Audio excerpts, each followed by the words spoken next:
This is weird. I've never actually tried to use this particular interaction thing with YouTube. Normally I do events, not the not like the stream now thing that it's got. So this is really kind of weird. But I don't know. It says we're live.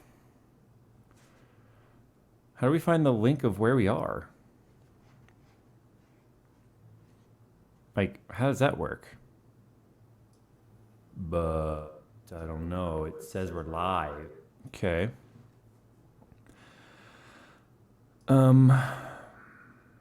So I guess we have to find where I'm at then, don't we? Yeah, because I have no idea how to find it. Yeah. Oh, yeah. See? There it is. It says live now. So I can click on that. There we go. That's weird. YouTube has always had two different ways to stream. You have the just straight up stream now button, which I've never tried till right now, and then the live event. But since this is just an impromptu, let's hang out and chat, I've not used this thing before. So this is very new to me. I don't even know where the comments are. Where are the comments? Anyway, whatever. Okay, let's see what's happening here. Okay, I am live now. Let's hang out. That's all this is. This is just a hangout chat. Hangout stream. This is how I used to do Tech Talk. Tech Talk used to be just me. And then, obviously Jerry came along at episode 30? I want to say something like that. Episode 30? I don't even remember. Anyway. It says there's 11 people watching. That seems awfully low. Don't tweet it. No. Don't be. Hey, you stop being stingy. You're being stingy. You know that? That's called stinginess. When you're like, I want to be selfish and I want to have this stream be all to myself. No, can't do that. Anyway, now everyone's going to come in. Yeah, that's kind of the point, people. So this is different. I've never actually used this way of streaming. And what's different is it gives me an option that's not available when I do events. When I do an event, I don't have an option for the stream optimization. And it gives you two options. One, less buffering, which is supposed to make it so that you guys get less buffering, but there's more of a delay because it has to build quite a bit of buffer, which is, you guys know, is usually up to like a minute and a half. And then there's also quicker optimization, so there's less lag for better optimization or interaction. So I chose the interaction button. I want to see if this actually works. So I guess we'll see. Anyway, this chats are always a disaster. So's that grammar, buddy. All right. Yo, what's up, Jay? Watching from Denmark. Hey, what's up? What time is it in Denmark? It's 5:38 p.m. here. So it's got to be what? Middle of the night? Middle of the morning for you? Jay, miss your randomness on live talk.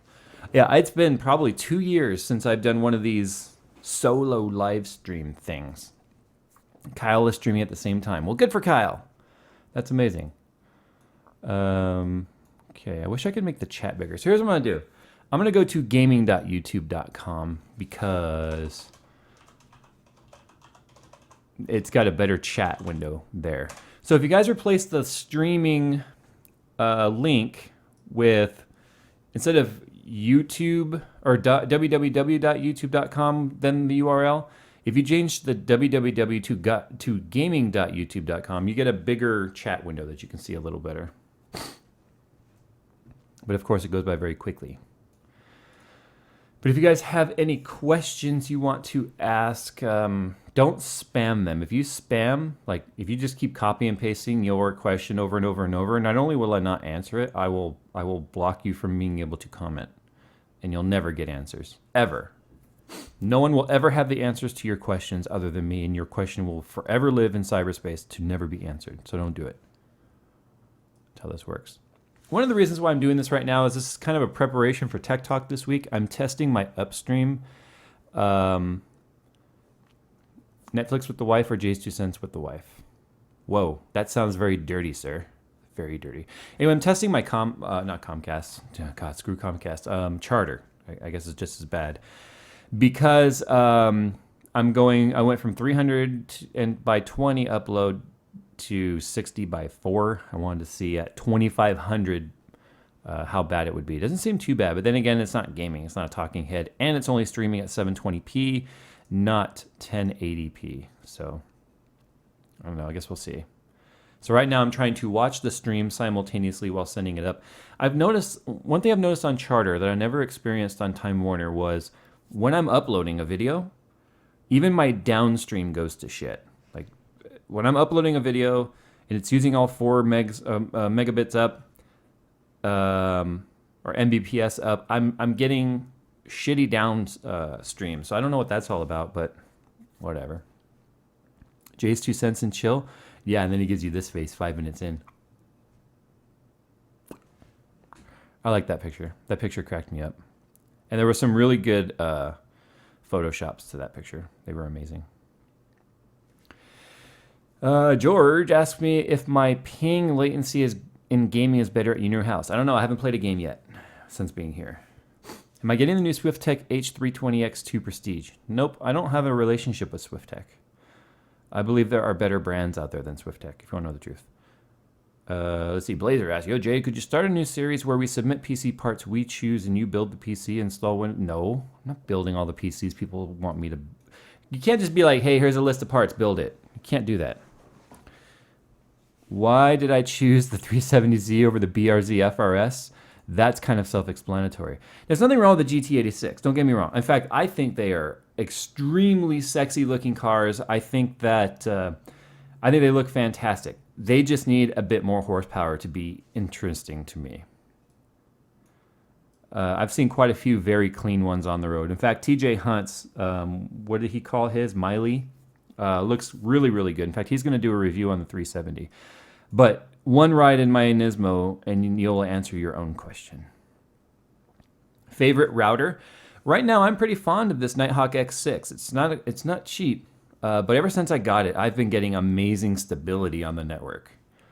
Before that, I was using dual Netgear N600s that just constantly had to be restarted. And I think you guys would know that pain of having to constantly restart your router or reboot your router because of lockups or wireless freezes, or the wireless would just completely drop off and be non-existent. Yeah, I hate that. Hey, greetings from the UK. What's up, UK? Have I tried Sharkoon products? Never heard of it. JayzTwoCents, love your videos. You are way more genuine than so many other YouTubers. You is who you is. You know, I want to comment on that.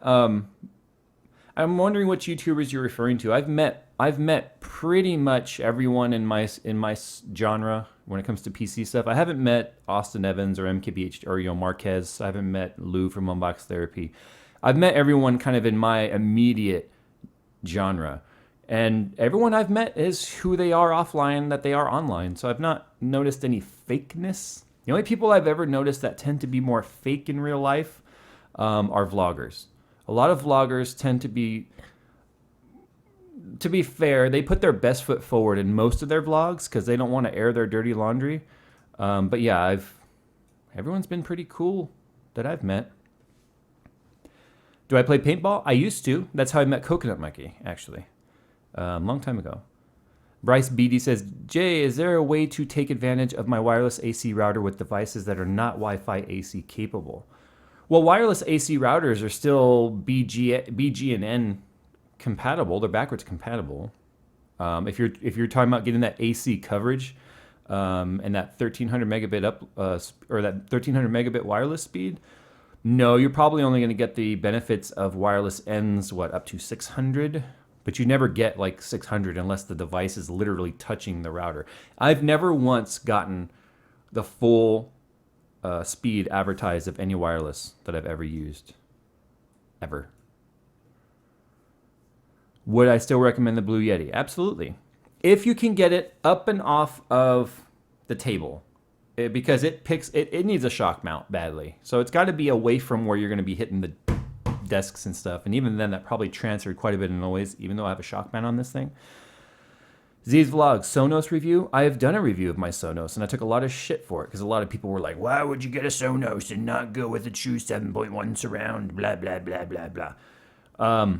That's because that's like saying, why would you get a drift car when you could get a rally car? They're two completely different approaches to a different means. And to me, I wanted the smart connectivity of the Sonos.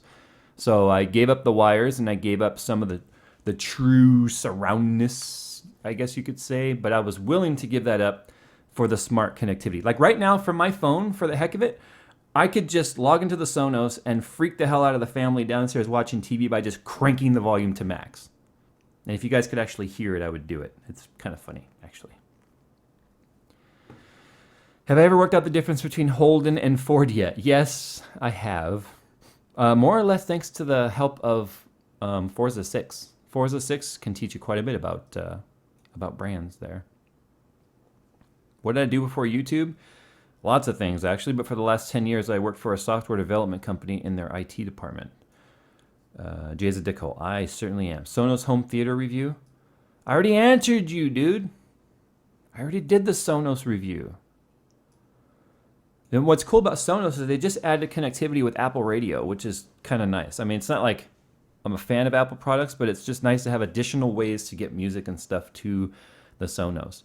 The only thing I wish the Sonos did, which it doesn't do, is play the sound of something you're watching on your device over the Sonos system. But what I like about the Sonos is it doesn't rely on the continued connection of your device to play. Like for instance, in the baby's room, that Play One in there is constantly playing very relaxing music to try and help her sleep because she's not a very good sleeper at all. And once I logged in with my Pandora information, it just plays. And even though I'll log into Pandora on my device and listen to other things on the Pandora app, the Sonos has its own control and is playing its own thing. So by taking my device out of the house or out of the network doesn't affect the Sonos at all. All you do is you tell the Sonos your login information for those services, and then it accesses it on its own, which is really amazing. So it's not like your device is tied to it in any way, or it's tied to your device. So once you take the remote control away, which is really what your phone or your tablet is, even your network, like right now I could log into the Sonos from this PC because it's on the network, drag and drop music to it and create playlists and stuff and just let it go. It doesn't need any of the devices attached to it to play. That's what's great about it. Jordan asked me if I can feel the love tonight. I sure can. Thank you for that $1, sir. 2 gigabit Ethernet is awesome. Damn you. There's a new neighborhood being built out in Southern California called Ontario Ranch, which is kind of out by the Eastvale area where it's all a bunch of dairy farms and stuff. They're building like a new community with like 40,000 houses, and one of the signs says that it's a gigabit community. And I'm like, fuck you guys. Why are you getting gigabit? Huh? Why do the cows need gigabit? Oh, that's right. They're evicting the cows to build this community. My bad. Why so many stupid questions that could really be answered with a quick Google search? Because they just want to ask someone that they like. There's nothing wrong with that. What I hate is when people ask me a question that I just answered, but that's kind of inevitable, I guess. John E. says, hey, I've got an AIO on my CPU, but I'm thinking of trying my first water cooling loop on a Pascal GPU when it comes out while keeping the AIO. Is that a silly idea? No, not at all. We don't know how hot Pascal is going to be. The likelihood of it being warm because of 3D RAM on top of the GPU means that it could very well have very concentrated heat, so it would benefit from water cooling as far as I can say. But we don't have any information about Pascal. It's all completely speculation, and I don't even read the rumor mills. I don't care about rumors, so I couldn't even give you what the rumors are right now. Jay, I want to donate to you. You're an awesome YouTuber, but I don't know how. Well, that is very kind of you. Donations are always appreciated, but not solicited. So if you find a way, then great. Let's see. Have a 7970 water cooler, and a friend has another water block. Is it work to Crossfire? You mean, is it worth it to Crossfire? If you have one and you want another one, sure. Whoa, that's a lot of stuff that just popped up here. Let's see. I bought a Noctua D14 for $25 with no mounting hardware. I can only find Intel mounts. Is there any way to get AMD mounts for it, or is it a wash? I quite honestly don't know if that's an Intel-only cooler. Some coolers are only Intel. I honestly don't know the answer to that. J rhymes with gay. Yes, it does. I'm quite happy. Let's see. Jay, will you be doing a crossover video with Kyle soon? I don't know. Most YouTubers are off doing their own thing. Crossovers are not that easy to arrange, you know, believe it or not. Whoa. Everything is going so quickly. Sorry for using ad block. No, it's all good. I don't blame you. Chris Barr says, is Forza 6 and Forza Horizon 2 worth getting an Xbox with the steering wheel? Okay. Forza 6 is great. The physics are good, but they're never going to be as good as like a PC with iRacing or something, or Project Cars. Those physics are great. Horizon 2 is purely SimCady. It's like nothing but an arcade game as far as I'm concerned. The physics are ridiculous. The cars look good. You've got a kind of a big world you can just drive around in, do whatever you want. That's more of a gameplay type game. I wouldn't even call it a simulator. And like I said, the physics are just really ridiculous. Am I going to use YouTube Red? I don't know what that means. Are you asking if I'm going to put something behind the paywall? That's an invite-only thing from YouTube, and I have not been invited to that. Jay, do I have any experience with cryo rig products? No, I don't. Can I do some network-related videos? I did a couple. Took a lot of flack about the order of cables, or I should say the pairs. I just kind of let the debate sit in the comments. The problem was this. Okay, there's two standards when it comes to Cat5e. There's A and B, and the wall end where it terminates to the wall plate was not standard. It wasn't A and it wasn't B. I don't know what, this house was built in 2004, and I don't know what the standard was in 2004, and if it changed, I don't know why it would have. That's why it's called a standard. It was not A or B. So I was stuck with having to match it to what the wall plates were, because I was not about to go around to every wall plate in this house and switch it. So it is what it is. I'm not seeing any sort of network instability. I'm not seeing any sort of real problem. Like I said, other than when I'm uploading, my download really gets slow, but I think that's Charter, because I can do a speed test and speed test works fine, but I just get really slow response. So I don't think that's related. But like I said, for whatever reason, when they did this house in 2004, they didn't go by either the A or the B standard. What really seemed to be switched was brown and white, and solid brown and orange were swapped, and green and white were swapped. So they're the same pairs. So I don't know, although the orange and brown being swapped are two different pairs. So I don't know if that could affect it, but that would require somebody a little bit more of an expert of networking than me. But those were the three that were different. Brown and orange were swapped on theirs, technically four. And then green and white and solid green are always next to each other on A and B anyway. They just were reversed, where solid green was white and green was, and they had it backwards. So the same pairs, I don't think it would make a difference though.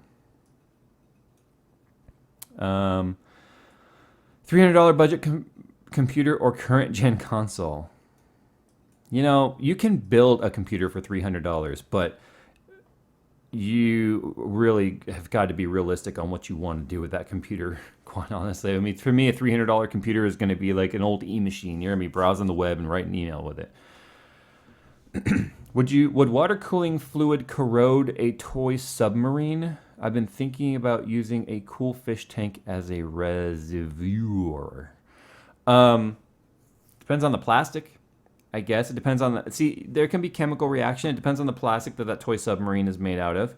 And it depends on the coolant that you put in. If it's glycol-based and use a glycol-based coolant, then there can be problems, just like using PETG with glycol-based fluids. You can't do that because the G in PETG stands for glycol, and it can have a reaction with glycol-based coolant. Could actually break it down. William asks, what PC sims will you play when you get your rig set up again? Also have an Australian dollar redo. Thank you. I wonder how that converts to American dollars. Anyway, yeah, that's on the short list of things to get done, because right now the simulator is taking up space in my workshop, which I don't want it to do. but I need to clean it up a bit.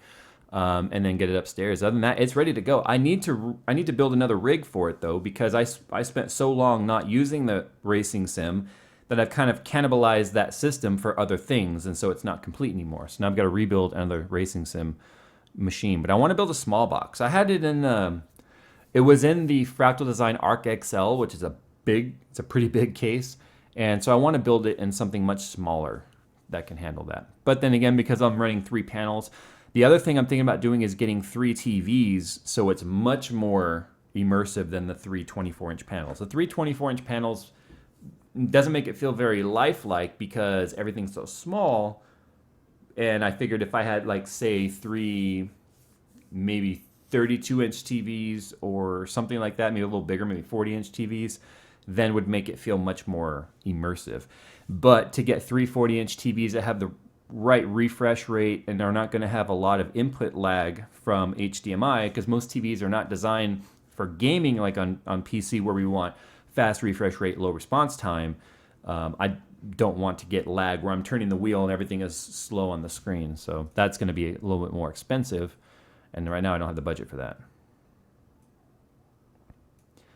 For people asking how to donate, you've got to do it on the gaming.youtube.com site. So just replace the www with gaming, and then there's a little $ in the comments box. Not all countries are opened up to allowing donations. So you might be in a country that's blocked from doing that, and that could be why you don't see it. Jay, does it matter which way your radiator fans spin on your CPU cooler? Yes, it does. It depends on where the radiator is placed. If you have it on the back of the case, then you're going to want it to be an exhaust. If you have it on the top, you're going to want it, again, exhausting air. Doesn't matter what side the radiator the fan is on, as long as the air is moving in the right direction. So if it's in between the radiator and the case, then the fan would be pulling air through as an exhaust. If the fan is on the inside of the radiator, or technically the inside of the radiator pushing through the rad out of the case, and that's called a push configuration.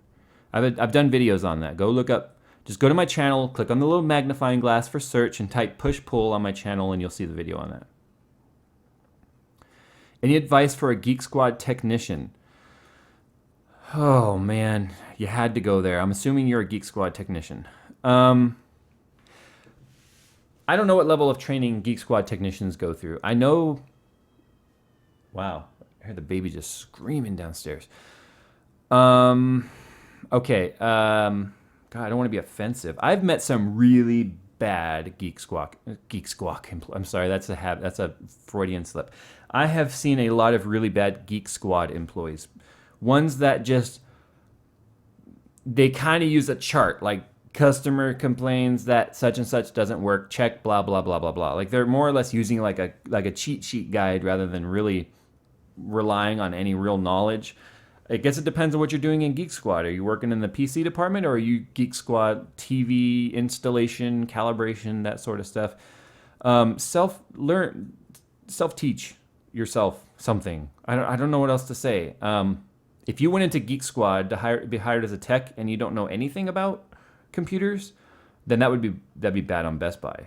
But like I said, I've taught quite a few Geek Squad people a few things. So why is that website so selective on when it sends the registration emails? I've been trying to sign up. Okay, let me explain what's happening on JayzTwoCents.com. So a couple years ago, I started the site. It was a WordPress site, and I wanted it to be article-based, like news-based.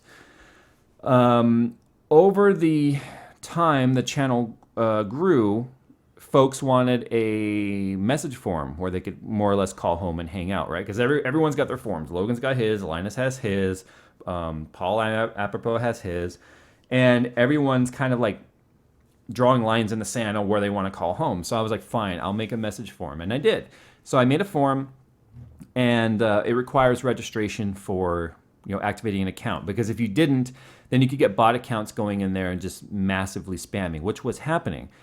But what was happening was Leap Computing actually does my hosting there, and I was getting phone calls from the data center admin saying, hey, your domain is just blasting out spam emails, just spam, spam, spam, at the rate of 17,000 emails an hour at some point. To the point to where Google was actually red listing, they get that red screen saying the site is possibly malicious.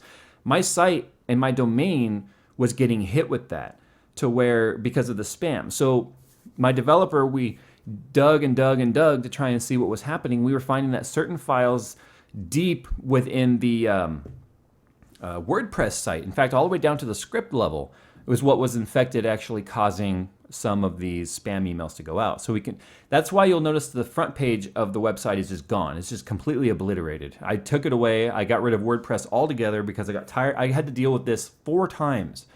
All we're doing right now is monitoring the outbound emails, and we're going to turn them back on. We just had to severely limit the amount of emails that could go out per hour, let things die down, and then get Google to unredlist us or unblacklist us. So that's all we were waiting for. But it was just a complete pain in the ass. So that's what's been happening with the website. If you haven't been getting your activation emails, that's why. Do I have any idea if there's a way that I can repair this dent in my radiator? Check it. Oh, you sent me that picture of one that looked. I think I saw it. It looked smashed. It depends. If that row is leaking, I would never trust that radiator again, even if you resoldered it. If something fell on it, hit it, damaged that row, and you put water in it, and water's coming out, that radiator's toast. There's no repair for it. Ad block reimbursement. Keep up the good work. Thank you, Gordon. Best CPU cooler for overclocking under $50.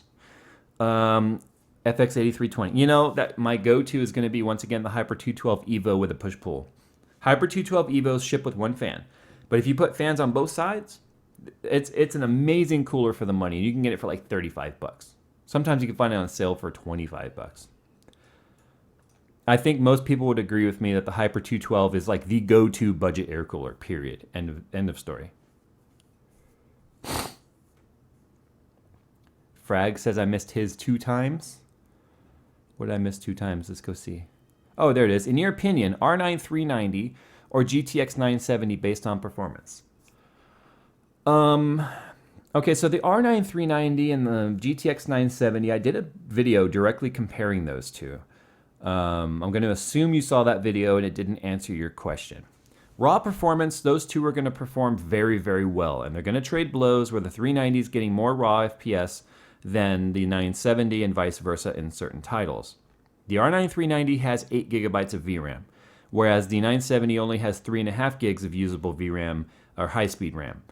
So if you want to keep the card for a while, I would honestly say the 390 is a great option.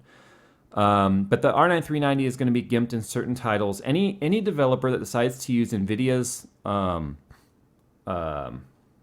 I can't remember what the suite is called, but if they're going to use NVIDIA's like Hairworks and PhysX and things like that, then the AMD card is going to be gimped in any games like Witcher 3 with the Hairworks and stuff, that you're going to have to turn off that eye candy because it's just not going to work well on AMD.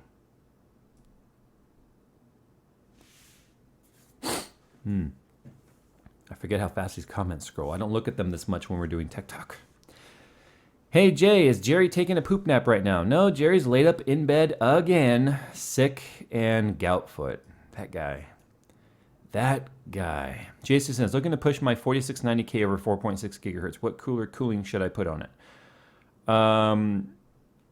You know, a lot of the times cooling right now isn't going to be your limiting factor on hitting 4.6 or higher on that.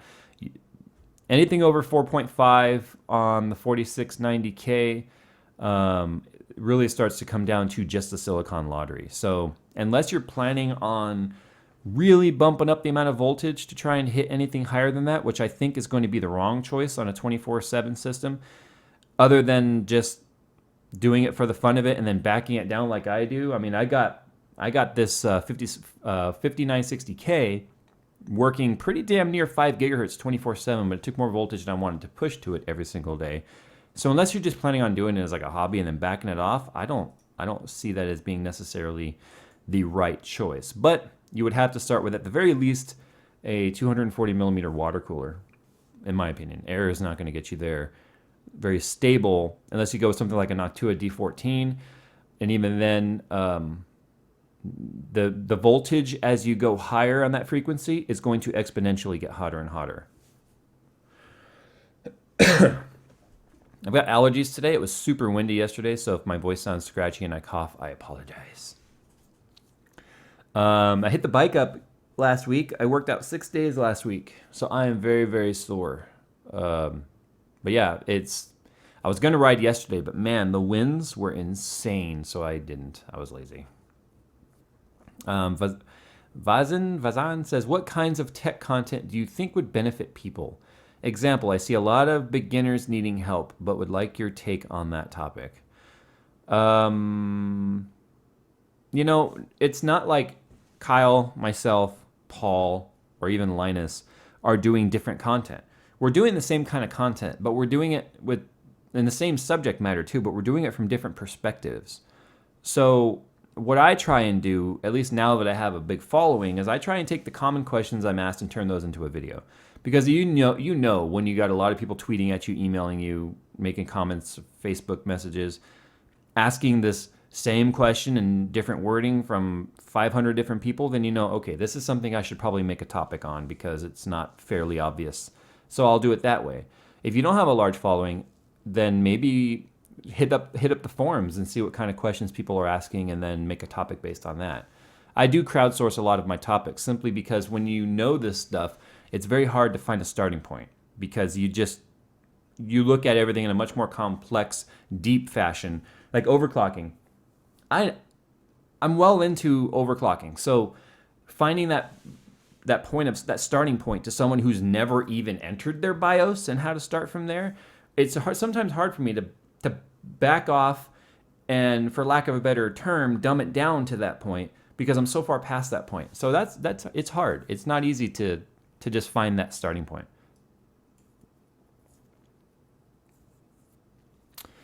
Let's see. What do we got here? I'm going to try this other button over here. Hold on. There's another button over here that I think... Oh, that's cool. So I get live analytics here while I'm live streaming. If you guys are giving me a hard time being like, you're not answering my freaking question. I'm getting a comments at the rate of 106.5 comments per minute. I don't care who you are. You can't keep up with that. Okay. So yeah, wow. Automatically block spam messages. Oh, that's cool. I've never looked at these buttons. That is really awesome. Anyway, okay. I'll go back to the thing here. Salvador Vicente says, Jay!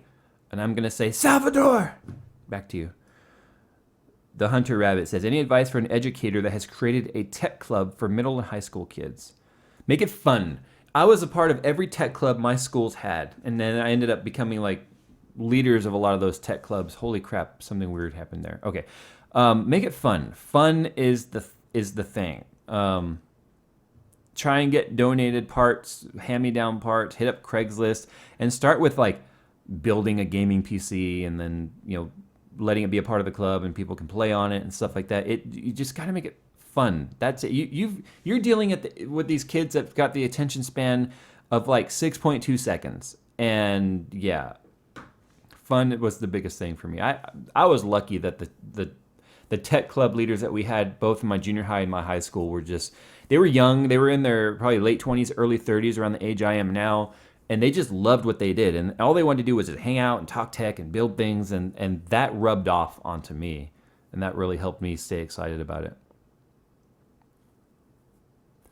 Alex Santoro, when are you doing a video about your thoughts on switching back to a single monitor? I already did it. You know how frustrating it is, though, when you're asked a question about when I'm going to do a video about something that I've already done, and all they've got to do is just a simple search on the channel?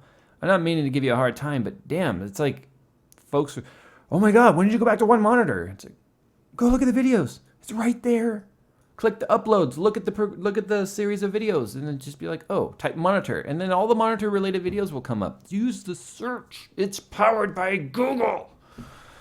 All right. Hey, Jay, I want to start my own company that builds and sells computers for people. I built many computers and sold a few, but any suggestions for what to focus on, etc.? Timothy, I'm going to give you the same answer I give to everyone who's ever asked this question. If you want to start a business, but you have to ask how and where to start that business, you're not ready to go into business. Business owners are those who are focused and they have drive and they know what they want to do and they're ready to make that leap and they know how they're going to run their business, at least on a very generic level. Building computers for your friends doesn't lead to a building service or a building company.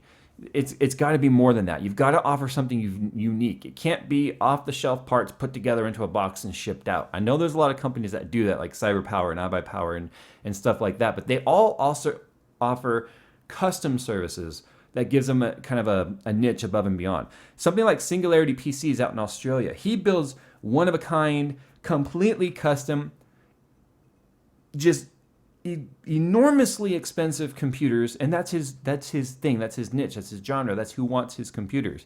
You've got to have a bigger plan than that to even consider going into business. It sounds harsh, but it's what you need to hear. Quite honestly, you need to hear that. Let's see. Stephen Wen says, "Hey, Jay, I am in school learning how to video edit, and I have no money, and I'm using a laptop with Intel Pentium, and I can't edit very well on that.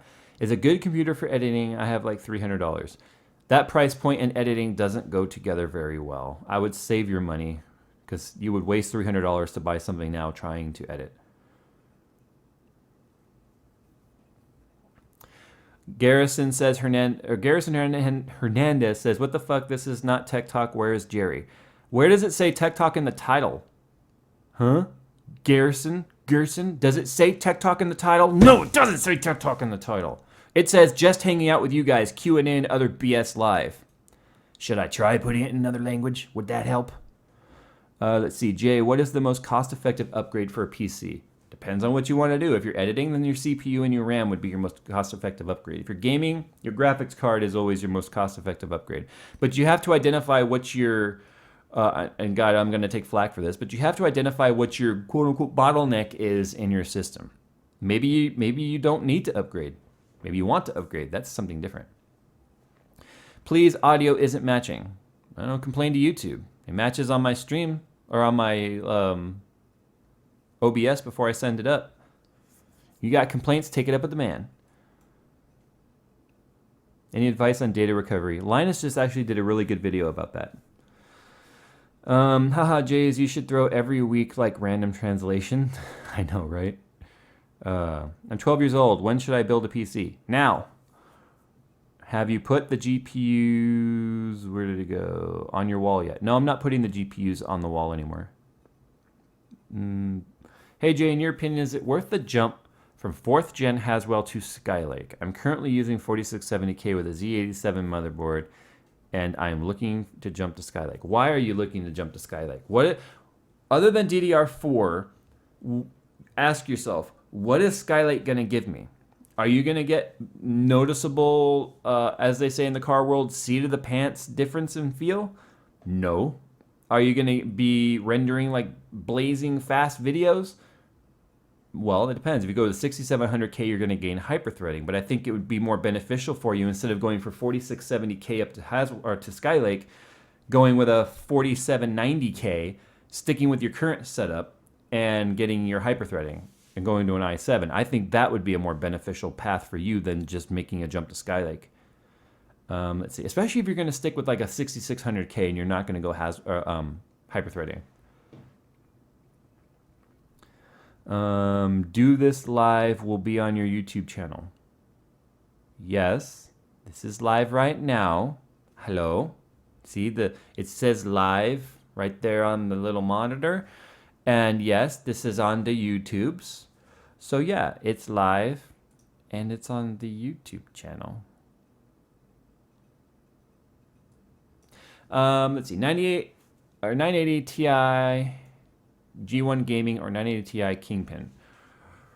The Kingpin's a big, heavy card. It's also much more expensive than the 980 Ti G1 Gaming. Might I throw in there the addition of the 980 Ti Extreme from Gigabyte? Because it's a pretty good card too. Is Jay Says dead? I don't know if it's dead. You know, I don't have a lot of time at the end of the day, and I don't think people recognize how much time vlogging takes up. I really want to do more vlogs over there. I do. It's the same story I've always given every time the channel has had this dead doldrum period. I'm one person doing all of this. I am one person trying to manage every bit of this, and it's not, I don't have the time to always vlog everything I do. I do a lot of exciting things. I do the car work. I do, you know, like last night, Coconut Monkey was over here again, and we were working on the rear suspension of his car. But sometimes we have such a narrow window to get this work done that we have time to do. We don't have time to pull out the camera and film it, because then we won't have time to do it. So if I had to make that choice, filming it and not getting what I need to do done, filming it's not going to happen. That's just it. Hey Jay, should I upgrade my CPU from an FX 6300? I'm a gamer, do video editing, and a lot of rendering. I don't even need to read the rest of your message, because the moment you said that, then yeah, upgrading your 6300 would be a fantastic thing to do. Let's see. Become like Linus. That's kind of stupid. That's a stupid thing to say. Let's see. Linus is a great guy, but why would I want to become more like Linus? Yeah, think about your comments before you write stupid stuff. Jay, should I go with the EVGA GTX 960? You guys seem really confused on graphics cards lately. 2 GB or 4 GB? Well, it's kind of self-explanatory, man. If you can get the 4 gig, get the 4 gig. Right? More is always better. Jay, I'm getting around 5 to 20 FPS in CSGO on my MacBook Air, and I'm looking to build something cheap. Any advice on a complete dirt cheap build that would run CSGO on lowest settings at 30 FPS? CSGO is not a demanding game. I don't know what they did to Global Offensive, but Counter-Strike Source would run on a potato at 60 FPS. Then Counter-Strike Global Offensive came out, and then you started, and it's the same engine. It's the same Source engine. But suddenly, people were needing to upgrade their systems to run CSGO. I don't understand what the problem is there. I can understand why your MacBook Air was running it like shit, because your MacBook Air is running a very low power, quote-unquote APU, even though it's Intel, and that makes sense. But graphics card, I guess, a whole build based around at least a 960 or above. Hey Jay, have you tried making them sick coolant colors that look like there are 2 different colors in one loop, and how to make that? It's called Aurora Coolant. It's by Mayhems. They have 2 versions of the Aurora. The first one was purely a show coolant. It was designed for shows. It wasn't meant for 24-hour or even day-to-day use. It falls out. It gums up in the bottom of your loop, and then you go through shit trying to clean it out. Then they came up with a new one that was supposed to be a little bit more friendly for home, day-to-day use. I still don't recommend it. The first one was made with a vegetable extract, and that's what made it look like it was swirly, like there was silver just kind of swirling around in there. I don't know what the second one is made of, but I still wouldn't use it. Hey Jay, thoroughly enjoy your videos. I want to liquid cool my reference PCBR9290X in an NZXT Source 220. Parts recommendations. Get a bigger case, quite honestly. You can find the blocks. If you look quickly, the 290X has become obsolete. Once the new series of graphics cards come out, which happened last year, the 300 series came out early last year, you might have a hard time finding blocks for it but you need a bigger case than the Source 220, quite honestly. Did you try to help Jerry lose weight? No, Jerry's business is his business. It's not my job to make Jerry lose weight, nor could I even entice him to if he's not ready. I don't know why people don't freaking understand that. Can you make a video for the Noctua NF-F12 IPPC fan? No, I can't, because I don't have any Noctua contacts. Am I worried about a new Titan? Not really. I'm pretty sure that I would assume the new Titan is going to be a Pascal-based card. And I'll be honest, I'm not looking forward to, if that comes out, ripping this whole system apart again. What is my opinion on the Razer Deathstalker Chroma? I have the regular Chroma RGB with their quote-unquote, their Razer green mechanical switch. I felt the switch was too heavy. I didn't like it. That's why it now sits in the box. I don't know anything about the Deathstalker, though. Pascal versus Polaris, thoughts? I don't talk about rumors. We don't know anything about that stuff. We need less people to talk about rumors. Even though this isn't tech related, have I ever solved a Rubik's Cube? Yeah, but I did it in a totally different method where I threw it on the ground, let it shatter, and put it back together the right way. That's the way I always did it as a kid. I'm not even kidding. I would just take it apart and put it back together. Robert says, any advice for someone switching from Final Cut to Premiere Pro? Been using Premiere for 2 weeks and struggling. Premiere can be a little bit harder to navigate. Tutorials, man, that's the only thing I can really recommend is when I don't know how to do something, I go and look up like, how do I do this transition, or how do I do this fade effect, or how do I do an ease in, ease out, things like that. I utilize other YouTubers who do that sort of thing when I don't know how to do it. When AMD coming out with new socket? Hey Jay, what's CPU? No, seriously, 2016 at some point is supposed to be Zen, and I think there's rumors about it being an AM4 socket, but who knows? A lot of people don't talk about AMD anymore because they were just like hype train that ran out of steam. Hey Jay, what CPU would you use with a GTX 970 4GB? Best CPU you can afford. Let's see. Do you think in the 5960X? If you want a specific answer, a 5960X or a Xeon processor. You got to give me more information to go off than that though. You really do, because you didn't tell me what you do. You didn't tell me what games you play. You didn't tell me if you're planning on live streaming. You didn't tell me any of that. You were just like, that's just like me going, hey, what car should I get? But you don't know if I have kids. You don't know if I have a family, if I'm single, if I need to fit car seats. Do I need to fit, like a bikes or skis or snowboards? Do I do off-roading? I mean, it's such an open-ended question. Jay, have you received a bad CPU? I received a bad 5960X, waiting for a replacement. I went with a Quadro M4000 since I don't game. Do you think this was a good idea? I am an architect student. Yeah, I think you're fine. Quadro cards are going to be much stronger when it comes to things like direct compute type of applications, which is what you're going to be using in lots of AutoCAD. Your 5960X being bad, what was bad about it? What specifically? Did it just not boot up? Did it give you some sort of a Q readout error code on your motherboard?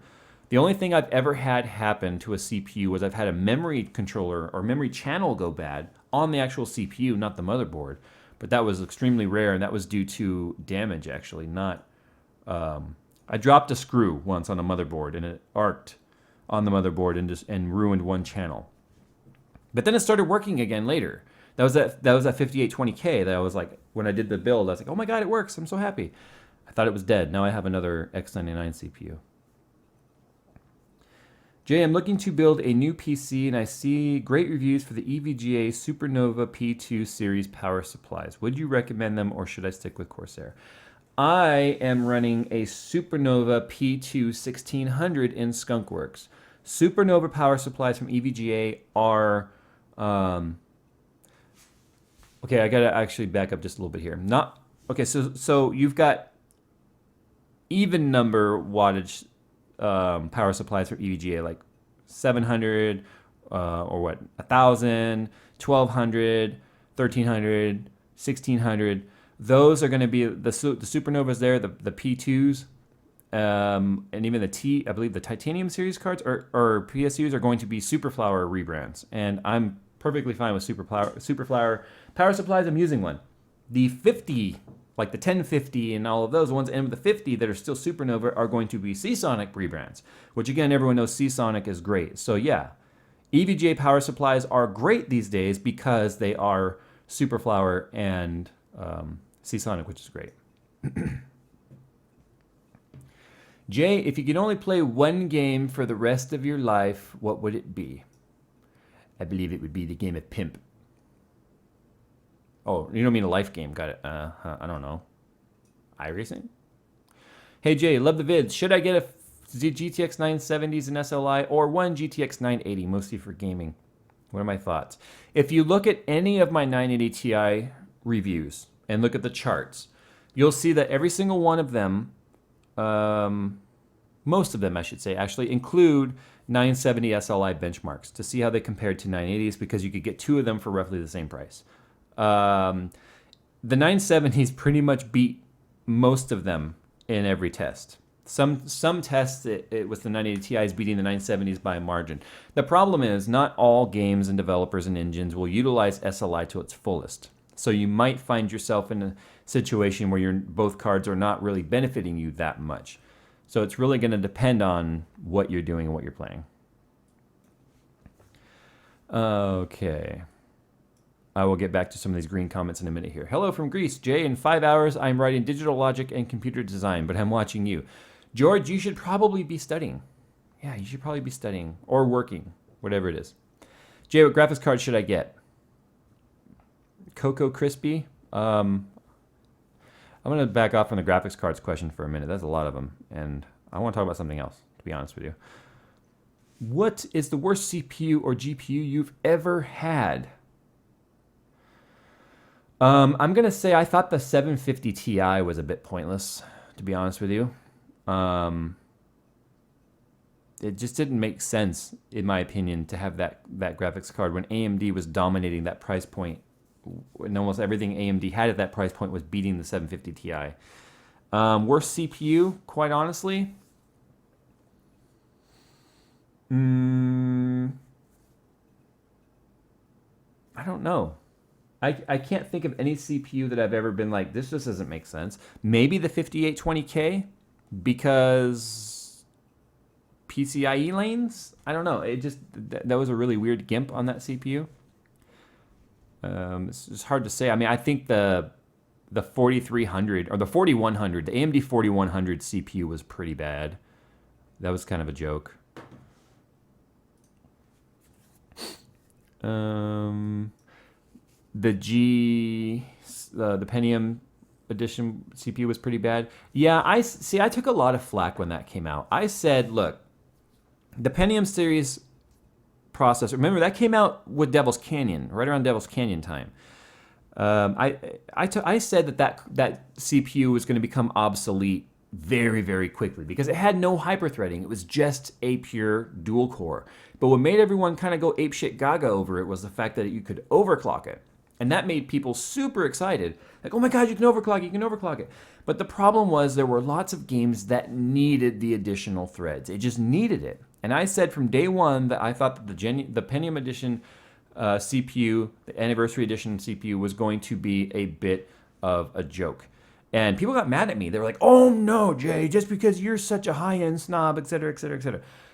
So I could just concede it. I was like, okay, whatever, it's your money, buy whatever you want. I'm just giving you my opinion because you asked for it. People would ask me how I felt about it. I told them, then they got mad at me for it. And I was like, fine, don't ask.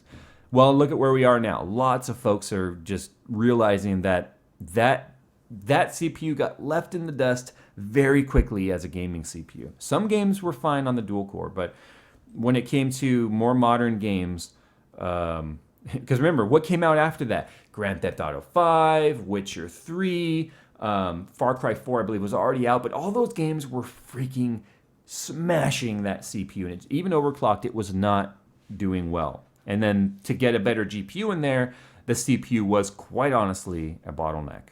So maybe that's what I would consider one of the biggest flop. But I never owned it. So that's why when he asked what's the worst CPU I think he said used, I didn't include that because I never owned it. I was not willing to even try. Pazzo139 says, I had the G3258. It was a regretful experience rocking an i5 now. Yeah. Because people who bought it, I feel like, were marketed to unfairly, that the CPU represented something it really was bad at. Okay. King of Old School says, hey Jay, love the vids. Should I got with? I think it means go with. GTX 9. Oh, I already answered that. My bad. I think I missed some. Let me see.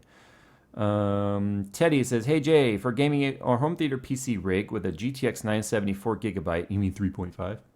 ITX build, will a 3258 be a bad idea? I think I just answered that. Hey Jay, are you considering paying for a second line from your ISP to your new house to improve your speed? That's one of the reasons why I'm live streaming right now. I want to get an idea of how well the stream is buffering. I'm keeping an idea. I'm looking at the dropped frames. Right now we're at 0. We've been live streaming for 54 minutes. Wow, that went by fast. Holy shit. I'm up streaming at 720p, at 60 FPS. I might try 1080p on the next stream. We'll just have to see. I would probably get another line in here, maybe dedicated to just my machine for the streaming and stuff. VRAM. Jay, will the 12 gigabytes on the Titan ever come into play over the 980 Ti 6 gigabytes? About to purchase. Want to future-proof as much as possible. I'm getting 4K, 60 FPS, and will be going at SLI. So the 12 gigabytes, I think, was just a bragging thing. To be honest, I felt like because they were going to be going to stacked or 3D RAM with the next series, at least a top-tier card, I feel like they kind of had this abundance of RAM that they just wanted to use up. Then again, it's up to the manufacturers on which RAM they're going to use. You know, Samsung versus Hynix. No, I've never come close to touching the 12 gigs of RAM. Even when I had all these panels and stuff going, I never even came close to it. I feel like it was just a bragging thing. The only thing that the Titan, I think, has beneficial over the 980 Ti is the 256 extra CUDA cores, but overclocking a 980 Ti definitely helped with that. But then once you water cool the Titans like I did and push these as far as you can, then of course they step out way ahead of the 980 Ti's also. So I don't think anyone needs a Titan X, quite honestly. Says the guy who has 3 of them. This is a big one, guys. Get ready. BMX Records has a long comment here. Jay, I currently run a dying AMD FX 8320 with 1 dead memory channel. Remember what I said earlier? I had a dead memory channel in Intel CPU. I'm looking to switch to an Intel platform. I spent $220 on my 8320 MSI 970A G46 Mobo. Are you sure it's not the motherboard that's got the bad memory channel? I'm looking for an Intel CPU Mobo in that range that will work better than my 8320 stock clocked stock cooler. Any suggestions? Anything will be better from Intel than that CPU right now. I don't plan on overclocking. I do lots of CPU-bound gaming and tiny bit of media encoding, Minecraft, audio, video editing, but not a lot. Thanks for being awesome. Thank you. Okay, so you can go with an i5 on Skylake, but that's going to be a bit pricier because if you want to get the true benefits of Skylake, you got to go DDR4. So maybe go with something like a 4670K. It's an i5. It doesn't have hyperthreading. It's going to be faster than the 8320. You say you're not going to overclock. I would get a K skew just so that maybe someday you might become interested in overclocking because you'll realize by, hey, changing a few tweaks, I just got like 20% extra performance for free. I think you should leave that door open. Motherboard-wise, Z97 motherboard for the 4690K. 4690. I think I said 4670. 4690K would be fine. I mean, you're going to be putting out $500-600 no matter what, just to make that switch. You're going to want to get faster RAM too, because Intel can take advantage of faster RAM where AMD. Remember, the 8320, the FX 8320's base clock RAM is 1333. Of course, that's base clock for DDR3 as well. But Intel, the moment you would initialize XMP profile, Intel was working all the way up to 2666, and the RAM speed will make a difference on a lot of day-to-day stuff.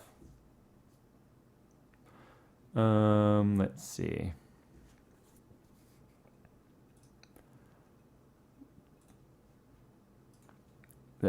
Jay, what would you recommend? 970 in SLI or an R9 Fury in Crossfire? Please answer. 970s. Jay, I want to change the soft tubing of my loop to hard tubing, but hardline tubing is really intimidating to me. That's more of a statement than a question. Hey, Jay, what do you think about the i5 3570K? I think it performed compared to the 3770K, just like the 4690 or 4670 versus the 49. I'm getting all the numbers screwed up in my head now because you guys are asking me so many CPU stuff. Anyway, it's the same as the i7 equivalent without hyperthreading. It's been that way for generations. All right. Jinzo. There's over 2,000 people in here. What's wrong with you guys? Don't you guys have anything else to do right now? That's crazy. That's more than I get with just regular tech talk. That's so weird. These impromptu streams, man. Maybe it's because you guys were like, Jay hasn't been streaming him forever. Is he dying? Maybe let's see Jay alive. All right. Jinzo Defiler says, hey, Jay, I'm on a severe budget. Probably relates to a lot of people in here right now. Would it be worth it to upgrade my i7-920 to a Xeon W3690? I can pick up the CPU for cheap on eBay. Also, my Mobo does support it. So the i7-920 is a quad core with hyperthreading, if I remember correctly. So Coconut Monkey has a 960, I believe. So I don't remember if the 920 has hyperthreading. The Xeon W, I guess it depends on what you're doing. The Xeon would probably perform better in things like rendering and Photoshop and things like that. Are you occupying all 3 channels? Because I know you have a triple channel RAM. Yeah, I'm not sure. You're going back a ways there that I just haven't thought about those specs in a long time. Do I look forward to some of the new cases coming soon? Corsair, C-Line, new EVGA. The new EVGA one, they told me about that months ago, like back in July, actually. July of last year, I got to see those. I mean that case, I shouldn't say those. They asked for a lot of my input on which one I liked. They had some prototypes and stuff, and I liked the one that they ended up going with. But I don't get excited over cases. I really don't. I don't know. They take up too much damn room around here. That's the problem. Richard Dort says, I have an i7-950 at 4 gigs and a GTX 970. I'm happy. However, I'm really waiting for PCIe 4.0. Any insight? Thanks. We're still not completely utilizing PCIe 3.0, just like we weren't utilizing PCIe 2.0 to its fullest extent when 3.0 came out. So I have zero ideas on what to expect with PCIe 4.0, but I also don't know what Pascal is going to bring in terms of gaming performance. So maybe we'll need it. Maybe it will eat up that bandwidth now. I don't know. J2 360 rads in a Define S. I'd love to see you mod it. I have a Define S. I just haven't built anything in it. Jay, when should you start to water cool a PC? When does the hardware require it? Well, the hardware never really requires it unless you're doing overclocking or you live in a super hot environment. I guess the time it would require it is if you're pushing a clock speed and a voltage that's exceeding the thermal throttling threshold of your CPU with your current cooling scenario. But there's other things you can do to cool that down, like case fans and case airflow, and without requiring water cooling. That's not really a fair question. I don't feel that water cooling is ever quote unquote required. Christian B says, Jay, if you don't have a case that you technically supports water cooling, how would you mount a reservoir without using the bottom of the case or the 5 1/4 bays? I don't know which case you're talking about. SwiftTech made a really tiny reservoir. It's more of like a rectangle shape. If you go and look at some of my very early videos, you'll see where I used one of those and mounted it to the back of the 5 1/4 drive cages, an NZXT Switch 810. Although it was a big case, that was where I mounted it. It's kind of an idea there. You technically don't need a reservoir as long as you go with a T-line fitting and then another hose that goes to the top of the case with a cap on it. You could use a syringe and pressurize the coolant into the loop. You technically don't need a reservoir. That's why I always refer to them as optional whenever I do my water cooling videos.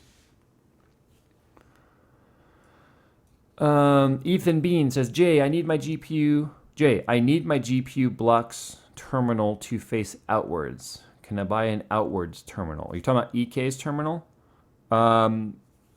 Depending on which block you've got, if you've got the equal spacing where it's, 2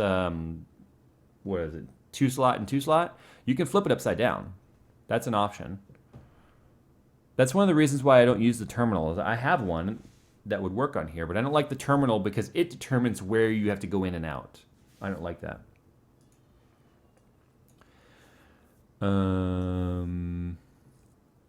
Hey Jay, I want to build a new PC for gaming, but I don't got enough money right now. I'm trying to run games like on a Lenovo E430C, Celeron 1000M 4GB, no GPU. The parts are AMD.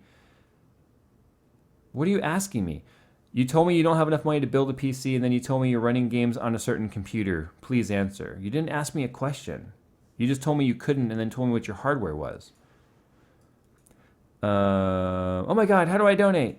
I can't figure it out. So frustrated. I know, right? You have to go to gaming.youtube.com instead of www.youtube.com for this stream, and then there's a little button down in the comment box. You would think that by now that they would put that in both streams, right? What is a PC? It's political correctness. That's what it is. Jay doesn't like it when someone tells him where to go in and out. Yes, I am my own boss. I can go in and out where I want to go in and out. In and out sounds kind of good, actually.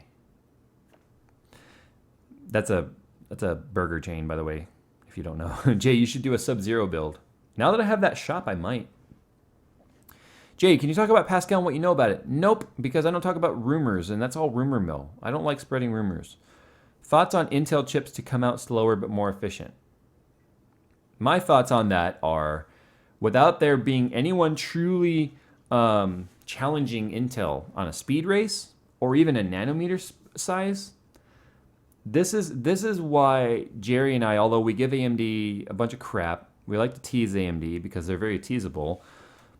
This is why there needs to be competition, because Intel, man, Moore's law was in full effect. It was in full effect, like exactly like his law stated. The problem was over the last 7 or 8 years, as AMD has just been kind of like fucking their football or whatever they're doing and not knowing what's happening, and can't keep CEOs with a very, focused direction for the company. Everyone's constantly fighting each other inside the company and trying to figure out where they want to go. There's been this massive drop-off in their competitiveness. They haven't been competitive since the Athlon series, the K6 processors back in like 2003, 2004. What was it? The 4800 plus, the 5000 plus was just beating Intel in every which way. AMD was like at the top of the spectrum. They were the king of the hill, the best they'd ever been. Ever since then, they've just been falling. And Intel has had no reason to become faster and really push the limits of themselves as a company, because they are the only real option for serious workstations and enthusiasts and things. So as a company, wouldn't you choose to just hang on to your money and kind of give us incremental, tiny little updates, rather than really coming out with something mind-boggling and say, oh my God, this is so good, because you have no reason to. And that's why you need the competition, because Intel has no reason to be better, because they're kind of they're just the market domination right now. So when you're dominating like that, you choose to hang on to your money, and that's kind of a shitty thing, but that's how business works.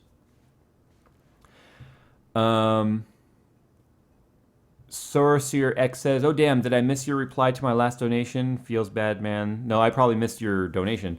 There will be a VOD, right? Yes, this video will be on demand. As soon as it's done, as soon as I hit, end stream, it will process just like a video, and then it will go up on the channel as a previous upload. And it will go up there as a previous live stream event as well. So it'll be in 2 places. Evil Kill Gaming says, the Asus 980 Ti Matrix is really the best 980 Ti out right now? No, I don't believe so. Google. Asus is notorious for taking that same cooler and just plopping it on different GPUs. I don't feel that the Matrix is the best whatsoever. Any good liquid AIO coolers for GPUs? Also, at what point in your YouTube career did a sponsor contact you for a product review?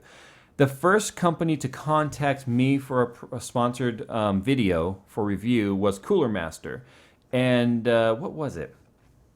What did they want me to review first? Oh, it was the JetFlow fans. Yeah, they were the first person to contact me, and I had about 30,000 subscribers when that happened. Prior to that, everything you ever saw me do was completely 100% out of pocket. A lot of what you see me do now is still out of pocket.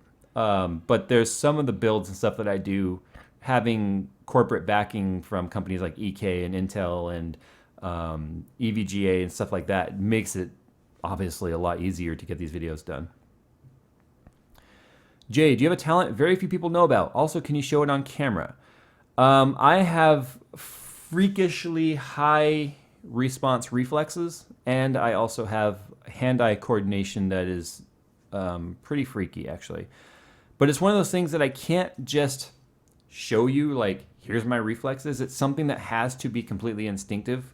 Someone's got to throw something at me, or I've got to respond to something that happened that requires an extremely fast reflex. I hear all the time from Coconut Monkey and the wife and other people, something will fall and I can be completely facing the wrong direction. I can turn around, catch it in one swoop, sometimes without even looking at it, just by sound, because I can actually hear it. It's really hard to explain.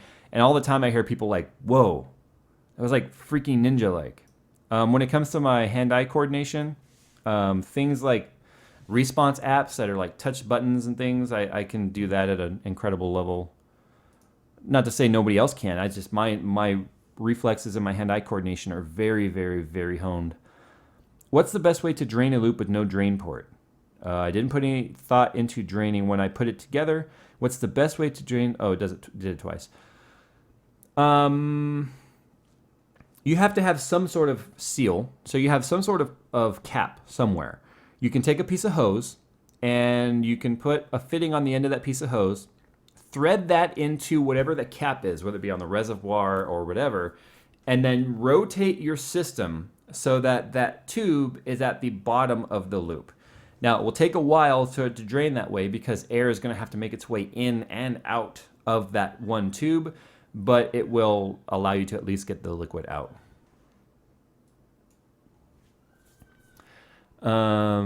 Hey Jay, what 980 Ti is better than a Titan X? Any one of the custom cards that allow overclocking? Jeez. If you guys can hear that.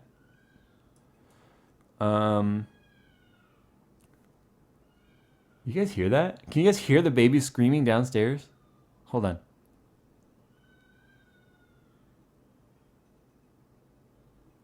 Wow, I'm curious if you guys can hear that.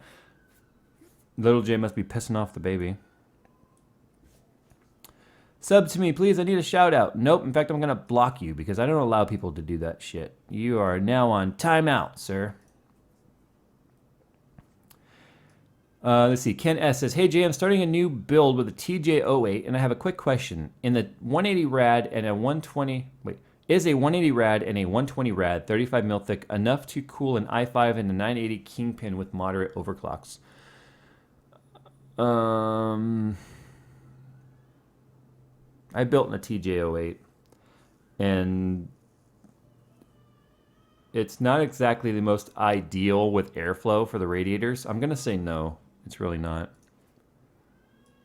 Yeah, you guys can hear her screaming, huh? Sounds like a zoo. I know, that's what I thought too. I thought it sounded like a bird cage, like the birds that would like squawk. Hey Jay, this is for ad block use. You guys don't have to donate because of the use of ad block, quite honestly. Also, a quick, because here's what a lot of people don't realize, and let me ask this first. If you guys want some insider information on how the inner workings of YouTube and sponsorship and stuff works, then push 1 in the chat, and I'll know if enough people are interested. I'll talk about that because I'm very transparent on the way I run my channel. There's no secrets here, but I'll talk about ad block versus does it hurt us, et cetera, as I think that would be an interesting topic. Let's see. Also, a quick question. I am the AMD guy that everyone loves to hate on, let's see, so 9590 or wait for Zen. Plans on live streaming. I would wait for Zen. 9590 is still nothing more than an overclocked 8350, which is 7 years old now. Wait for Zen, even though that means you might be waiting a year.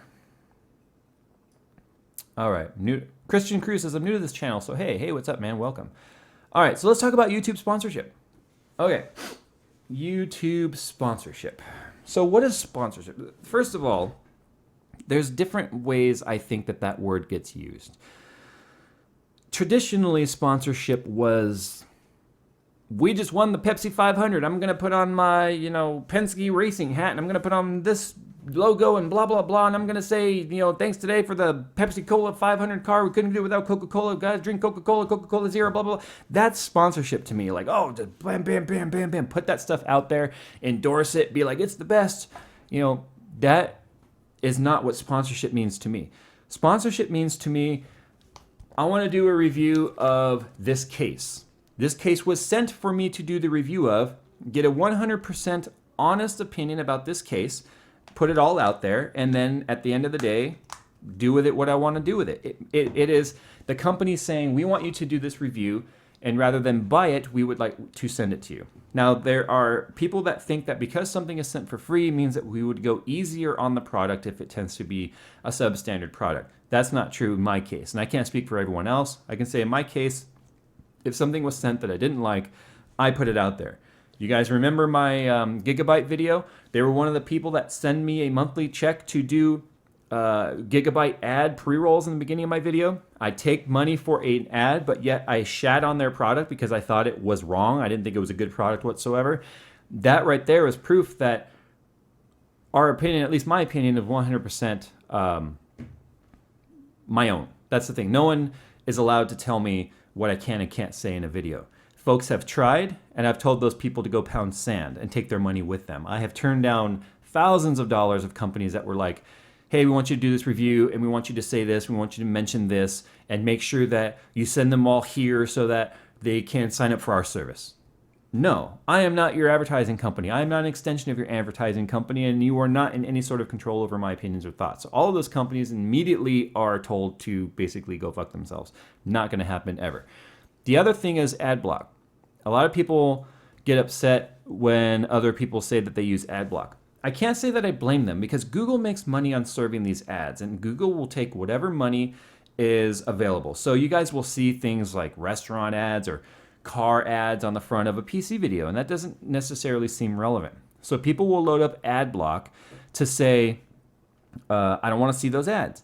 And then other people will get mad at them being like, well, you need to support your favorite YouTuber because you know he's making content and you're watching it for free and you're mooching, blah, blah, blah. I don't think that's fair either, because when I started this YouTube journey, I didn't have the views. I didn't have any income coming in from it whatsoever. So that it doesn't really change anything if that person isn't necessarily contributing the 1,000th of 1 penny that one view would have actually given us. But what does happen is if you continue to watch, even if you're not seeing the ads, you being a viewer is contributing to the subscriber number. It's contributing to the interaction number. It's contributing to the amount of views that we get as YouTubers, which then gives us opportunities to take sponsorship from other companies or to be able to do pre-roll ads like you see me do, because the numbers are what make those people interested in the channel.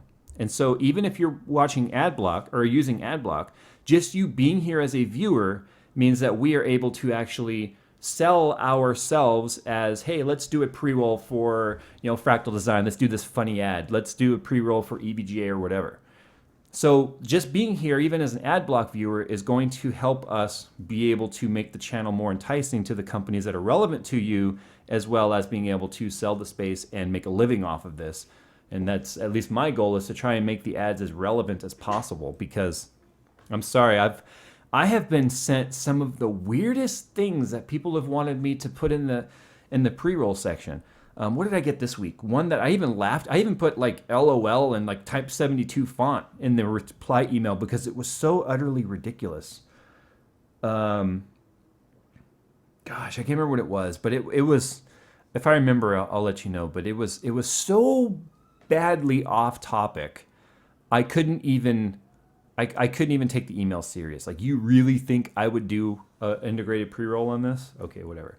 So I hope that at least helps you guys understand why, although if everyone had ad block off, how much better, easier life would be, how just being here as a viewer is contributing to the success of the channel, obviously. All right, enough with that. I think we're done with that. Who is my biggest sponsor? Well, obviously Google AdSense. That's still where a good majority of my money comes from. EVGA has been pretty supportive of my channel.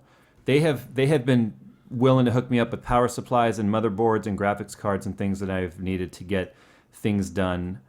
And what's cool about that is it never has any strings attached, which I love about it. Another thing I want to address too is people seem to think that every single video we do has a contract involved. Like, I was sent this motherboard, I have to sign a contract saying I won't sell the motherboard. That doesn't exist. That's not true. It's not true at all. I could sell anything I want that comes in here as a product review, because to the company that sends it, that is same as cash. That's like saying, Jay, we're going to pay you $500 to do these ads, but you got to keep the money in the bank. You can't spend it. It's kind of like saying that. And how ridiculous does that sound? To them, they write it off as part of their advertising budget. So once it's sent and once it's gone, it's gone. They have zero interest in what you do with it. And most people will hang on to it for a long time like I do, simply because of the fact, like I've said in the moving vlogs, it allows me to be able to do future content. If something came in here, I did the review and then I sold it, yeah, it's like, hey, I got a little bit of money in my pocket. But then it's like, oh God, I want to do this build or I want to do this video. Now I've got to go buy all this stuff. So it's more beneficial for me to hang on to the most relevant parts that have future use than to just sell them, if that makes sense. Let's see here. Do I use a Corsair Hydro Series H90 140mm high performance liquid CPU cooler or a regular water cooler on a desktop? I don't know. I don't know what you mean by a regular water cooler. Let's see. Have I ever made a custom PSU cover, and if so, out of what material? I have, out of ABS plastic. It's not something I ever did since I started the channel, but my old house was near a plastic supply place, and I could get sheets of ABS plastic in different colors, or just plain black or textured.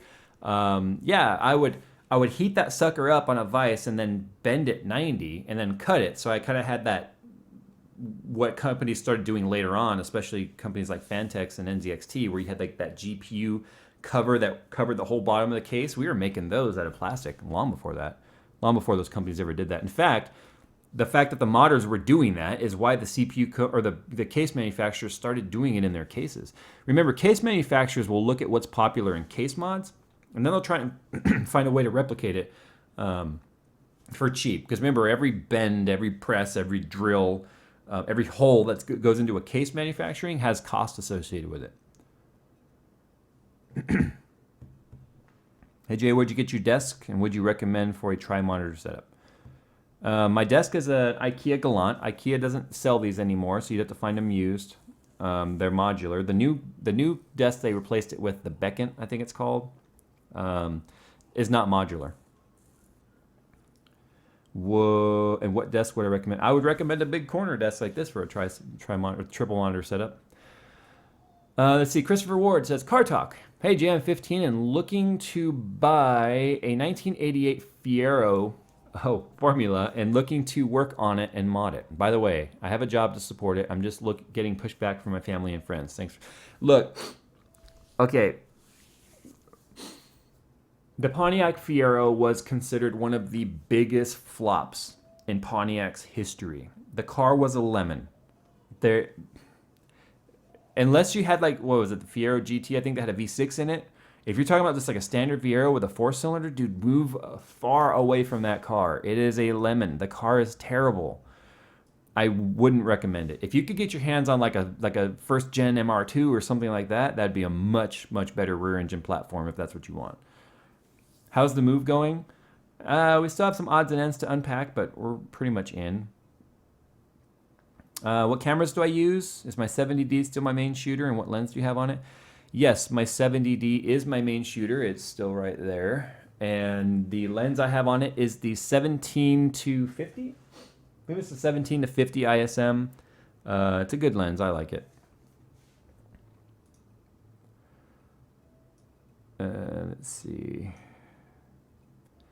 Jay, I'm on a budget and want to upgrade my graphics cards. You and everyone else, huh? I'm looking at two EVGA GTX 950s and an MSI GTI or GTX 970 Twin Frozen. I don't know. Never, ever, ever get two low-end cards from. If you have a 950 already and you want to add another one, I could see that. But to skip out on a top-tier card like a 970 or 980 to get two lesser cards does not make sense. Don't do it. Get a 970 over two 950s. Please, for the love of God. If there's anything I've ever said that you follow that advice.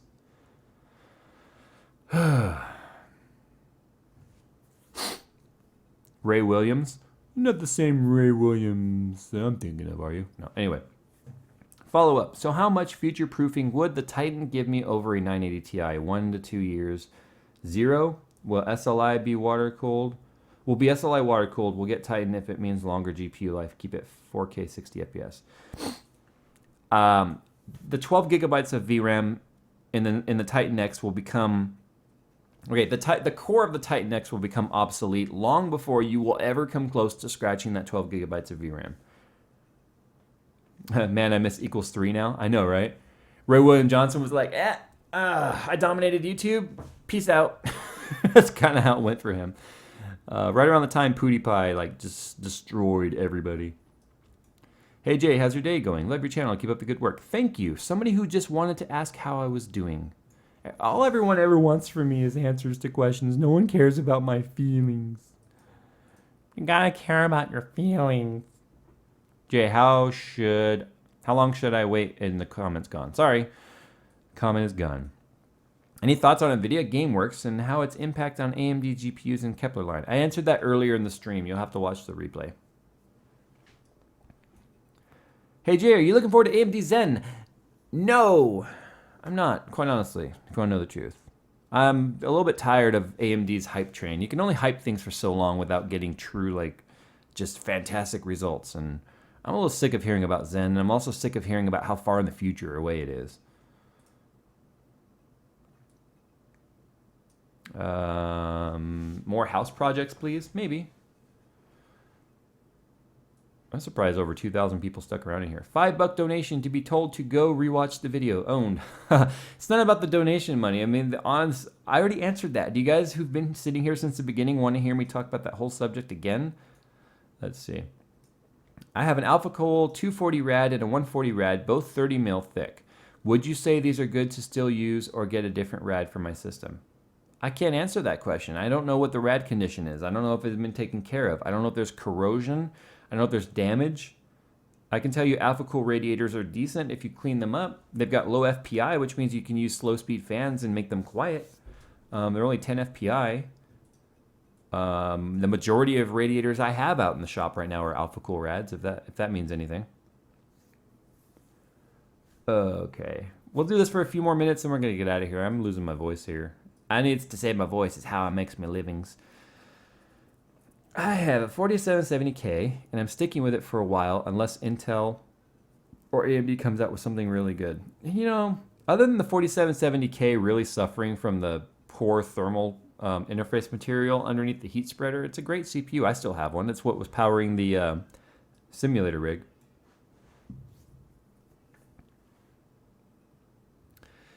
Ethan Bean again says, can I switch any GPU thermal?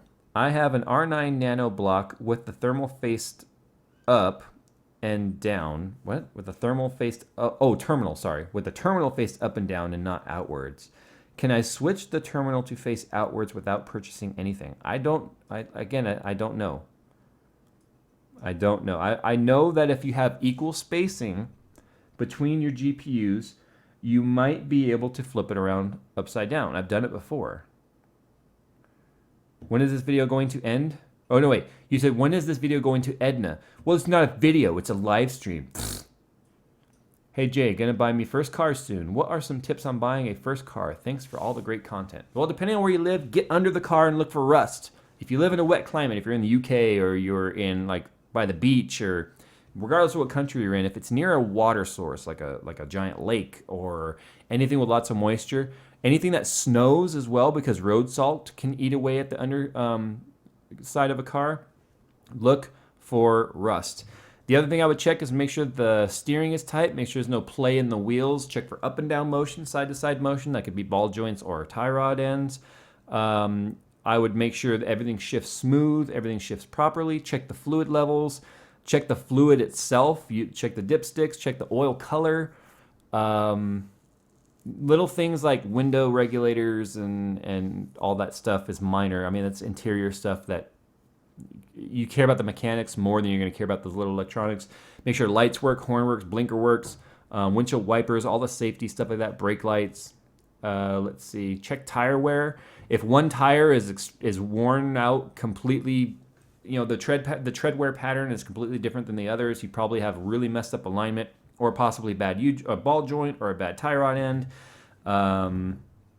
Let's see, check the wheels for any, you know, If there's excessive curb rash or big chunks out of a wheel, the wheels probably hit something at some point, which could lead to the bad ball joints, like I said, or even a cracked wheel. Get under the hood, use a light, look down around the valve covers, look for oil that's leaking there. Get under the car, see if the undercar is soaked with oil. You want to make sure that the exhaust and stuff like that isn't rusted through. Get underneath. If you live in the United States and you have catalytic converters on your car, get under there if you can and smack them. Hit them with your hand, and when you hit them, see if they rattle. If they rattle when you hit them, the chances are the core material in the catalytic converter can be broken up, which means they need to replace the cat. I would check for things like that. Sorry, obviously I know a lot about that stuff. So, hey Jays, how much do you smoke? And how much do you drink alcohol? I don't smoke at all. I hate the feeling of smoke in my lungs. I've never tried a cigarette. I've tried hookah. Even when I was doing that incense video, where I was burning the incense and showing the airflow, I got really, really irritated in my lungs. I started coughing a lot. I don't like smoke in my lungs, period. Alcohol, a couple times a year at the most. I'm not that much of a drinker. I didn't even drink on New Year's. I take that back. I drank the champagne toast, but that was it. No. Do crabs think fish can fly? I don't know. Maybe. Don't you think that would kind of suck? You're just like floating around or walking around the ocean floor and you're like, look at all them bitches just swimming around up there, man. They don't know how good they got it. You're like moving around the ocean floor. That would kind of suck. Jay, do you think the Parvum case is good for a travel build? No. The whole thing is plastic. Take that back. The whole thing is acrylic. And remember, acrylic can be like, snap. Yeah, no. Parvum travel build, no. Jay, what are your thoughts on the new Corsair Lapdog and Bulldog, and how much of an impact do you think it will have over lounge gaming and the current Steam machines? Okay, so the Bulldog, they just revised the Bulldog, because they showed a Bulldog last year at CES. I think small form factor PC gaming, living room PC gaming has kind of become a thing, but I don't think it's going to impact the overall way the landscape looks with PC gaming. I think there's enough enthusiasts to want a desktop that I don't think it's going to change anything. The Bulldog looked pretty cool though. It did, but the Node 202 I built in was pretty amazing. That system's actually still together. It's in that closet right there. I don't know how much Steam machines are even going to change the landscape of things either.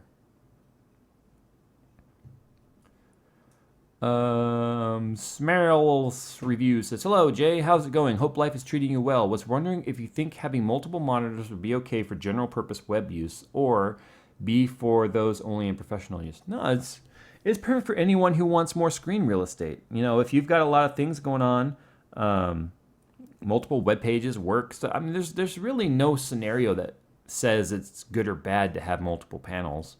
Just know that the more panels you hook up to your graphics card, the hotter it's going to idle, because the pixel clock has to ramp up.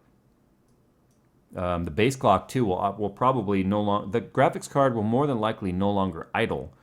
The graphics card will probably, with multiple panels hooked up to it, at least on Intel or NVIDIA side it does, will jump up to a higher clock just to run the amount of pixels. Let's see. Jay, I have a Corsair Spec 01 red case. Help me on which fans should be exhaust intake. I don't know that case off the top of my head, so I'm not going to be able to help you with that. Sorry. Will I be reviewing the GTX VR edition? I would love to do some VR. I want to get the Oculus on my sim. To be true, I don't even want to hook monitors up to my sim. I just want an Oculus Rift on there. A couple more questions, guys, and then we're going to get going here. Let's see. Looking for some good ones here. Do I like Evos? Have I seen the Evo X John Easton? Okay, let me tell you why I'm not gonna say I dislike the Evo, but let me tell you why I'm not a fan of the Evo. I had a 4G63. I had a DSM. I had a 95 Mitsubishi, and it was turboed. It had a 4G63 in it, and that bitch jumped timing on me twice. And if you don't know what jump timing is, there's a timing belt that keeps the valves or the camshafts and the crankshaft in timing. So that as the crankshaft is turning, it's turning this belt, which is turning the overhead cams, which is keeping exhaust and intake moving in sync. And what happens when it jumps timing is that belt goes blop and it loses all of its tension for a second. The crank continues to turn. The teeth will recatch and then they're out of sync. Piston goes up, valve goes down, and then you get impact of valves and pistons, motor go bye-bye. That happened to me twice. Now the damper or the tensioner on the 4G63 back in the 3rd gen DSMs was, or were they 2nd gen DSM? I believe they were 2nd gen DSM. Maybe they were 3rd. Anyway, it doesn't matter. The bottom line was they were fluid. So as the engine revved up, there was fluid pressure that was pumped into that tensioner, which made it higher tension. Those things crapped out like crazy. Now they say that the Evo engine, which is still a 4G63, has solved that problem. And I've read a lot of posts on forums and stuff, and I've not seen many people, hardly anyone, complain about jump timing on a 4G63 in an Evo. So I just have a bad taste with Mitsubishi because of my experience with that happening twice. So if I was to go with a tuner car, turbo car, as cliche as it is, I would much rather have a Boxer, a 2.5 Boxer of a Subi, and play with one of those than an Evo, quite honestly.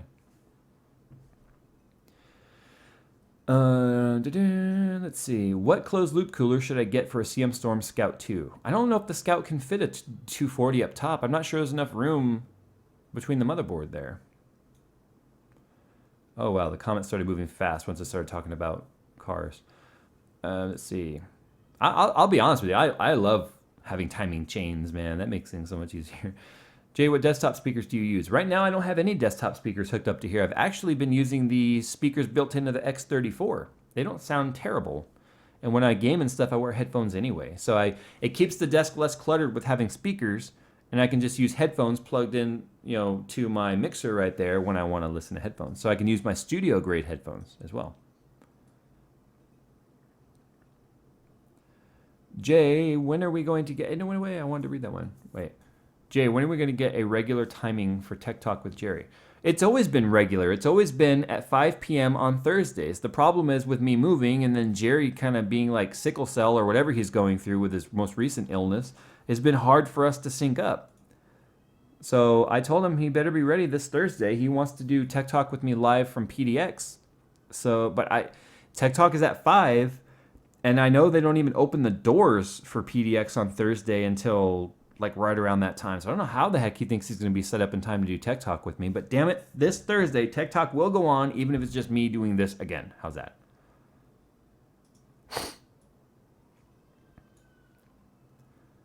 Why do people use multi-monitor setups over TVs? Thanks for the content. A TV being big doesn't give you more real estate. It's the same amount of pixels for 1080p. And 4K TV would actually work because it would be so big you could still see, hopefully, the text. But even when Jerry went with his 50-inch or 55s or whatever they are with 4K, he still said sorry, I hit the mic.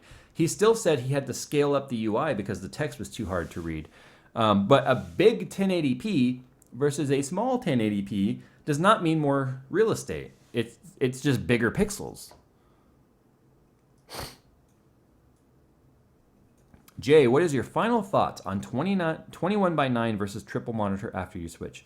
To be fair, I had 4 monitors, not a triple monitor. I enjoy having the desk space back on the 21:9. I kind of feel like I might put 224s on either side of this, just so I have a little bit more space here. Now that I have the way this desk is arranged, I have more space now. I might do that, and might put them in portrait too, up and down, but just haven't yet. I might, who knows. All right, let's see. Jay, what's my favorite free-to-play game? I don't really have a free-to-game to play. I don't really have a favorite free-to-play game, now that I think about it.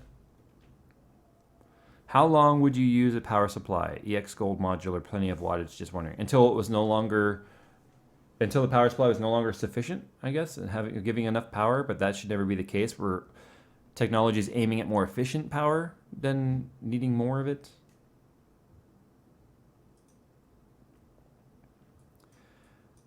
Hey Jay, awesome videos. Could you demonstrate a non-reservoir water cooling build in the future? Probably. I will probably do that.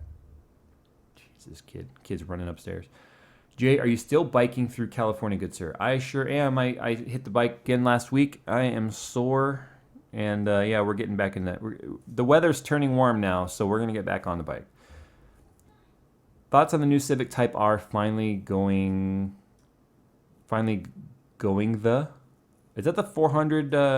Is that the 400 horsepower one? If so, that's awesome for that genre. I still wouldn't drive one myself though. All right, guys, it is time to go back. Here's a good one. Jay, looking back at what happened with Mayhem, would you say that hurt or helped your brand? My brand? Didn't hurt my brand whatsoever. If you think it hurt my brand, then there would be a really interesting perspective there. No, it did not hurt my brand whatsoever. It hurt theirs a lot, to the point to where they made internal changes with the way their media is handled. And because enough people spoke up going, bullshit, my fluid had problems too, and enough people showing pictures that their fluids were changing colors, Mayhem went back to the drawing board and recognized that they need to sample more radiators out there to experience the different types of coppers being used in these radiators. So that whole fiasco, although it was kind of shitty the way it went down, it didn't hurt my brand at all. It forced them to actually look at this and say, there's a bigger problem here. So something good came out of that, at least. Anyway, time to go, guys. Thanks for hanging out for a little bit. We streamed right now for 1 hour and 41 minutes. Wow, that went by fast. You guys make time fly like that. Anyway, time to go. Thanks for hanging out, guys. We'll see you Thursday. I'm going to go ahead and do a tech talk on Thursday, even if Jerry's not available or he's still laid up with his foot or whatever. I don't know what's happening. Anyway, thanks for watching, guys. I'm going to go ahead and turn off the stream. We'll see you with a video on Wednesday and Friday, and tech talk on Thursday at 5 p.m. Pacific time. It's -8 GMT, I believe. I believe we're still at -8 right now. It might be -7. I don't know. Time zones are hard. All right, guys. Thanks for watching. We'll see you later.